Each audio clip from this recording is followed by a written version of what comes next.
Larry Smith here with Tabitha Turner. Another great matchup. Great talking to the coaches this week, and we can't wait for this one.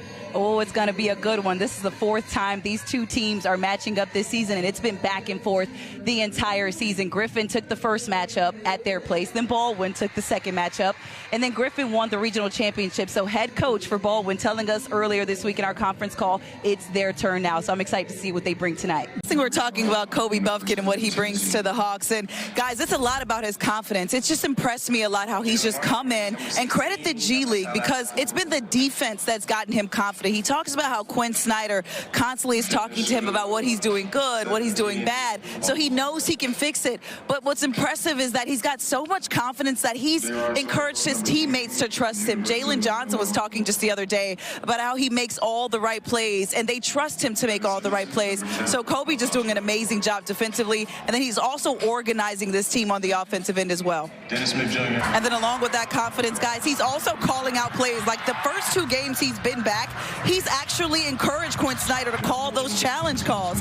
I remember he got in the first couple minutes. He said, hey, coach, challenge that call because I know what I did was right. But he goes, he lets that three-point shot off, and it is confident, you guys. I love the way he's been playing. Kobe told me in the locker room that he's got to be ready, whether he's coming from the G League or not, because they need him to be out here on the floor. Bogey said it also in postgame. They need him to just come in and be aggressive. So they try to build up his confidence. But I don't think he really needs it because he's been showing a lot of confidence out there so far. Tab, one thing is for certain, they are all in lockstep in each of their philosophies and everything that they are trying to implement on a nightly basis. I mean, you're exactly right. And you heard Trey talk about how Quinn brought in his own staff. Don't underestimate that continuity and a staff and what you can get from that. Just building relationships, because that's exactly what Quinn Snyder did. He brought in his own people because he knew who he could trust. He knew who can do what. And they put together about 10 coaches on this staff. And trust me, I wondered very early on. I was just like, why do we have so many coaches? But then after getting to know a lot of these guys, I was like, okay, now it makes sense. You know, you've got some who are former players. You've got some who've dealt with national teams, Serbian teams. You've got Britt Donaldson, who is the female on the team. She won a championship with the Raptors. And might I add, Britt Donaldson, we have the same birthday, so I know she's a great person. She's an Aries just like me, but she breaks down all the analytics on the bench. Antonio Lang, who's proven in this league as a player and as a coach. And guys, that is so important because it's like going to a hairdresser who doesn't have good hair, right? You're not going to do it. You want to learn from people who have played the game and who have excelled at it, and that's exactly what Quinn Snyder has put together on this staff. Tabs, I think one of the things I've seen from watching on the road is that how supportive that group has been. They've got so much knowledge. You talked about the different experience.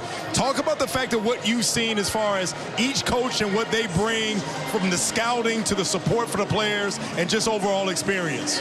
I mean, that's exactly it, right? It's support for the players. It's the experience that they can lean on and say, you know what, I know this person did this, so I know I can trust what they're saying. You've got coaches who are breaking down film on the bench, and I've got that story coming up for you in game. But guys, they're cutting real-time footage on the bench and showing players during timeouts what they can do better, where they're going wrong, what they did good, just breaking down plays at halftime. And that is so time-consuming to do, guys. So all these coaches bring a wealth of knowledge, not just from being players out there, but also from their coaching experience. And I mentioned Igor Kokoshkov, him and the national team with the Serbian team. You know, there's Bogey. He can relate to that. Other players can relate to that. He's a proven coach. And, guys, these players can really trust that on the floor. Plenty of support and relatability. Those are two key factors in an effective coaching staff. I've got one last one.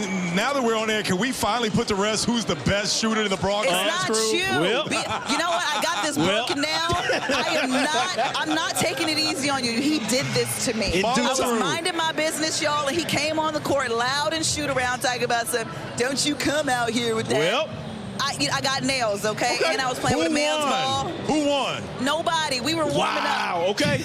Rematch in due time. This tech-on-tech violence. Brian, we supposed to save this for the Bulldogs. It's all good. It's all love around here. We're going to keep it moving here on Hawks Live. Tab, appreciate it. Speaking of we save this for people like me. May God be with you. Michael Deals. Well, let's take John's question and turn it to you, Tabitha.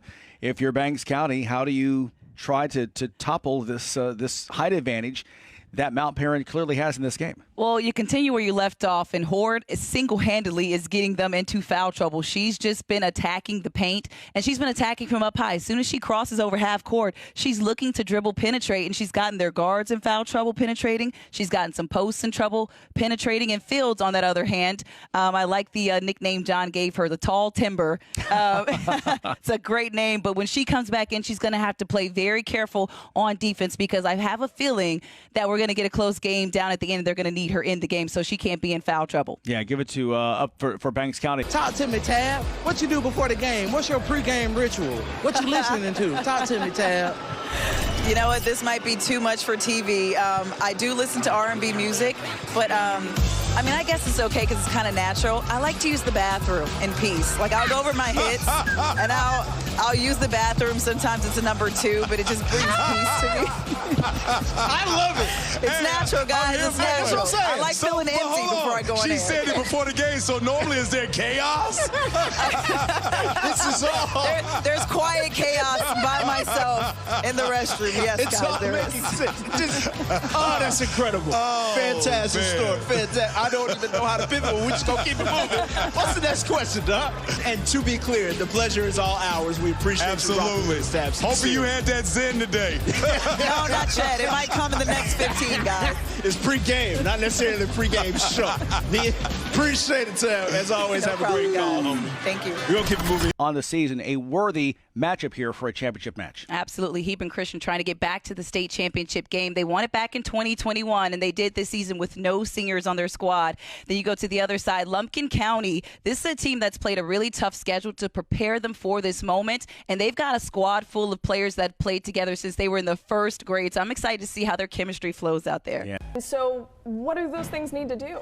Well, I'll speak up for the Georgia Tech people saying that that's my alma mater. Tug always hates I know. on my alma mater. He's hating on your alma mater. I was just saying how I don't hate them. But you mentioned something really intriguing in there. You can't overlook this That's kind of right. game, because this is a good old-fashioned hate game where a team like Georgia Tech that has history with Georgia, if we beat this team, it doesn't matter how your season went. I mean, it's just like the Falcons and the Saints. When the Falcons beat the Saints, it didn't matter what the record was at the end of the day. They beat the Saints. Is he right about that right now? I get his point. I'm not going to say he's right. I do get his point, because we see it before every pregame where the players are dressing super flashy. They have their individual hairstyles, and it's become about what they look like off the court. And if I hear one more thing about Tristan, Chloe, and Jordan Woods in this next week, I think I'm going to scream.